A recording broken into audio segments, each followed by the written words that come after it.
لقمان علیہ السلام کی نصیحات پر مشتمل تھا۔ انہوں نے اپنے بیٹے کو عبادات، اخلاق اور معاشرت کے حوالے سے جامع اور مکمل تعلیمات اور نصیحات کی، اور اس سے پچھلے رکوع میں بات توحید کی تھی۔ رب رحمان نے اپنی توحید کے دلائل دینے کے بعد فرمایا کہ یہ اللہ کی تخلیقات ہیں، اللہ رب العالمین کی قدرت کا شاہکار ہیں۔ اگر آپ دیکھتے ہیں کہ جن کو آپ نے اپنا معبود بنایا ہے، جن کے در پہ تم لوگ سر جھکاتے ہو، اگر انہوں نے کچھ پیدا کیا ہے، انہوں نے کہیں پر اپنی قدرت کا کوئی نمونہ رکھا ہے، تو وہ اللہ کے سامنے پیش کرو۔ اللہ فرماتے ہیں اول بات تو یہ کہ یہ لوگ پیش ہی نہیں کر سکتے، بل الظالمون فی ضلال مبین۔ اصل میں ان لوگوں کا شرک ان کو ایسے اندھیروں میں لے کر جا رہا ہے کہ اپنے تئیں یہ سمجھتے ہیں کہ دنیا کی ساری روشنی انہی کے پاس موجود ہے، اور اللہ رب العالمین کے وجود کا، اللہ کی صفات کا، اللہ کے تصرفات کا ان لوگوں نے انکار بھی کیا ہے، اور جو لوگ اللہ کے ماننے والے ہیں ان سے یوں جھگڑا کرتے ہیں گویا تعلیم بھی ساری ان کے پاس ہے۔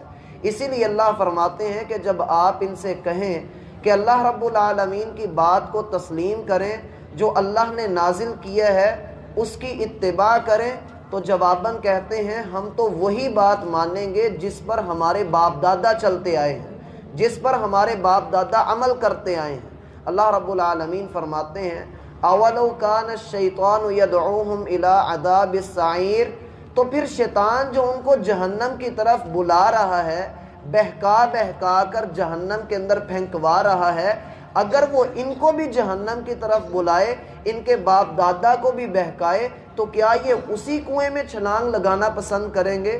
اس لیے آگے اللہ رب العالمین ان لوگوں کو سمجھاتے ہیں اور فرماتے ہیں وَمَن يُسْلِمْ وَجْهَهُ إِلَى اللَّهِ وَهُوَ مُحْسِنٌ، جو اللہ رب العالمین کے لیے اپنا رخ اللہ کی طرف جھکا دے، جو پورے کا پورا اللہ کی طرف جھک جائے، اللہ رب العالمین کے لیے وہ اپنے سارے معاملات، اپنی عبادات، اپنے زندگی بھر کے امور اللہ کے سپرد کر دے، فَقَدِ اسْتَمْسَكَ بِالْعُرْوَةِ الْوُثْقَىٰ، تو سن رکھو کہ اس نے ایک بہت مضبوط کڑے کو تھام لیا ہے، اس نے بڑی مضبوط دعوت کو تھام لیا ہے، اس نے بڑے بہترین سہارے کو تھام لیا ہے۔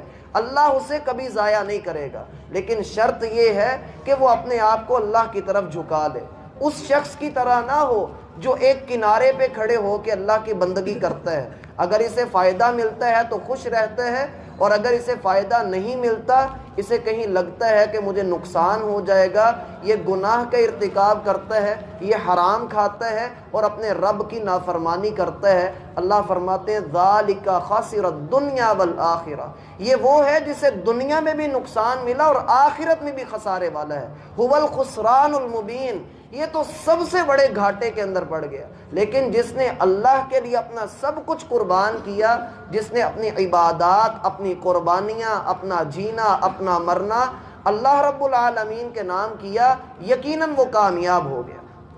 اور اللہ فرماتے ہیں وَهُوَ مُحْسِنٌ، شرط یہ ہے کہ وہ بندہ اللہ کی طرف جھکے بھی، موحد بھی ہو، اس کا عقیدہ بھی درست ہو، اور عقیدے کے ساتھ نیک عمل لازم ہے۔ جب تک بندہ نیک عمل نہیں کرے گا تب تک اس کے عقیدے کا اس کے اوپر کوئی اثر نہیں ہے۔ انسان یہ کہتا ہے کہ میں موحد ہوں، میرا عقیدہ توحید والا ہے، لیکن وہ نماز نہ ادا کرے تو وہ عقیدہ توحید والا نہیں ہے۔ میرا بھائی، جو عقیدہ مجھے نہ بدل سکا وہ دوسرے کو کیا بدلے گا؟ اگر ہم نماز کی حیثیت کو ہی نہ سمجھ سکے، اگر ہم اللہ کی بندگی کو ہی نہ سمجھ سکے، اس لیے کہا کہ فَقَدِ اسْتَمْسَكَ بِالْعُرْوَةِ الْوُثْقَىٰ، تو اس نے ایسے کڑے کو تھام لیا جو چھوٹ تو سکتا ہے۔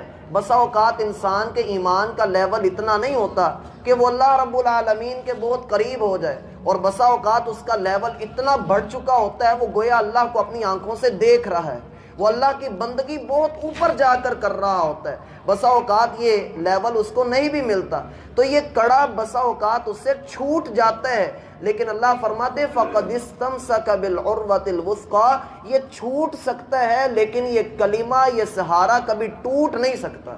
چھوٹ سکتا ہے لیکن ٹوٹ نہیں سکتا. کیوں؟ اس لیے کہ بالعروۃ الوثقی، یہ ایسا سہارا ہے جو مضبوط سہاروں سے بڑھ کر سہارا ہے.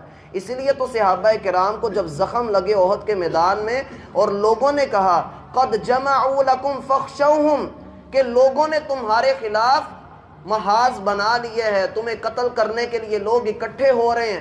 اللہ فرماتے ہیں صحابہ کرام نے یہ دھمکیاں سنی، لوگوں کی طرف سے یہ دیکھا کہ لوگ ان کے حوصلے پست کرنے کے لیے افواہیں پھیلا رہے ہیں، تو بجائے یہ کہ ان کے حوصلے پست ہوتے فزادہم ایمانا، ان کے ایمان بڑھ گئے.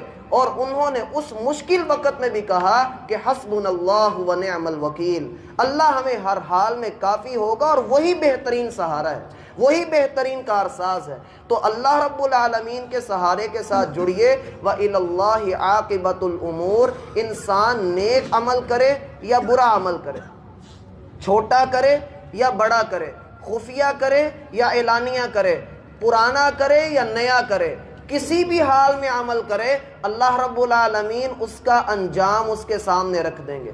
اگر اچھا عمل ہے اس کا انجام بھی اسے اچھا ہی ملے گا، کیونکہ اللہ کبھی کسی کی نیکیوں کو ضائع نہیں کرتا. کان اللہ شاکرا علیما، اللہ قدردان ہے اور بندے کی نیت کو جاننے والا بھی ہے.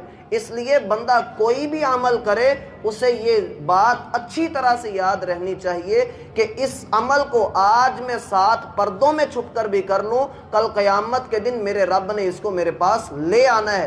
یومئذ تحدث اخبارها بأن ربک اوحی لها، جس چھت کے نیچے، جس زمین کے اوپر، ان کے درمیان جو بھی عمل کرو گے تیرا رب اس کی طرف وحی کرے گا اور یہ سارے راز اگل دے گی، اور انسان وہاں پر یا تو فخر کے ساتھ اپنے رب کے سامنے کھڑا ہوگا یا ندامت کے ساتھ یہ زمین کے اندر گرتا چلا جائے گا. اللہ ہمیں اس انجام سے محفوظ فرمائے اور ہمیں اچھا انجام عطا فرمائے. ومن کفر، اور جس نے انکار کیا، جس نے اپنے آپ کو اللہ کے سامنے نہ جھکایا، فلا يحزنک کفرہ، تو اے محمد صلی اللہ علیہ وسلم آپ کو اس کی فکر کی کوئی ضرورت نہیں. آپ اس کے غم میں اپنے آپ کو ٹینشن میں نہ ڈالیں. آپ نہ کہیں کہ اس نے کفر کیا ہے، آپ اپنے اوپر جو ہے اس کا سارا جو ہے بلیم اپنے آپ کو نہ کریں. فلا يحزنک کفرہ، آپ کو اس کی فکر کرنے کی ضرورت نہیں ہے. الینا مرجعہم، پلٹ کر تو اس نے ہمارے پاس ہی آنا ہے. اپنی مرضی سے نہ بھی آیا تب بھی ہم اس کو لے آئیں گے. فَنُنَبِّئُهُمْ بِمَا عَمِلُوا، پھر ہم اس کو اس کا ایک ایک عمل بتائیں گے کہ یہ کیا کیا کرتا رہا. ان اللہ علیم بذات الصدور، اللہ سینے کے ایک ایک راز سے بھی واقف ہے. قرآن کریم میں اللہ رب العالمین 2 باتیں بڑی شد و مد کے ساتھ کہتے ہیں، علیم خبیر، علیم بذات الصدور، علیم قدیر. اللہ کی قدرتیں زیادہ ہیں، اللہ رب العالمین کا علم زیادہ ہے، اللہ سینوں کے راز جانتا ہے.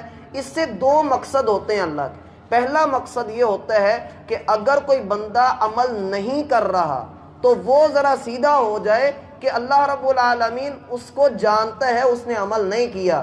وہ یہ نہ سمجھے کہ میں چھپ گیا ہوں میں بچ جاؤں گا. اور جس نے عمل کیا ہے وہ یہ سوچ نہ رکھے کہ میں نے بڑے عمل کر لیے جی میں بخشایا ہوں. اللہ اس کی نیت کو جانتا ہے، کس نیت کے ساتھ اس نے عمل کیا. آیا اللہ کے لیے کیا یا ریاکاری کے لیے کیا ہے، اخلاص کے ساتھ کیا یا اخلاص کے بغیر کیا ہے. اللہ ہر بندے کو یہاں پر سمجھاتے ہیں. اس لیے اللہ رب العالمین کافر کے حوالے سے بالخصوص فرماتے ہیں نمتعہم قلیلا، دنیا کا تھوڑا سا فائدہ اٹھا لو.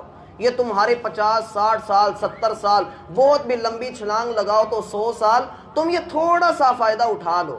تھوڑی سی زندگی ہے تمہاری، اس کا فائدہ اٹھا لو. کتنا کو فائدہ اٹھا لو گے؟ ثم نضطرہم الی عذاب غلیظ، پھر دیکھو ہم تمہیں کیسے گھسیٹ کر ایسے عذاب کی طرف لے کر جاتے ہیں جو انتہائی وزنی عذاب ہے. غلیظ کا معنی ہوتا ہے انتہائی وزن، انتہائی بوجھ والا، بہت وزنی عذاب، جسے آپ سورۃ الہمزہ میں پڑھتے ہیں. نار اللہ الموقدہ، اللہ کی آگ ہے جو نیچے سے بندے کو پڑے گی. اللہ تی تطلع علی الافئدہ، جو بندے کے دل کی طرف آئے گی. اللہ تی تطلع علی الافئدہ فی عمد ممددہ، ایسی جگہ پر ہوگی کہ اوپر نیچے دائیں بائیں سے اللہ رب العالمین ہر طرف سے پریشرائز کر کے بندے کو وہاں پر بند کریں گے. اللہ ہمیں اس سے محفوظ فرمائے. وَأَمَّا مَنْ خَفَّتْ مَوَازِينُهُ، جس کا پلڑا جھک گیا گناہوں کی وجہ سے اور نیکیوں والا پلڑا اس کا اوپر کو اٹھ گیا، فَأُمُّهُ ہاویہ، پھر دنیا کی گود سے اس کو نکال کر ہم اسے ہاویہ کی گود میں دیں گے۔ وَمَا أَدْرَاكَ مَا هِيَ، آپ کو کیا معلوم کہ وہ کیا ہے؟ نارٌ حامیہ، ایسی آگ ہے جو پکڑ کے ادھیڑ کے رکھ دیتی ہے۔ لا یموت فیہا ولا یحییٰ، نہ وہاں پر پھر موت آتی ہے نہ وہاں پر زندگی ملتی ہے۔ موت مانگیں گے، اللہ ان کے آنکھوں کے سامنے موت کو ذبح کر دیں گے کہ کوئی موت نہیں کسی کے لیے۔ اللہ ہمیں اس دن کی ذلت سے محفوظ فرمائے۔ اللہ رب العالمین ہمیں اپنے سامنے جھکنے کی توفیق عطا فرمائے۔ لقمان علیہ السلام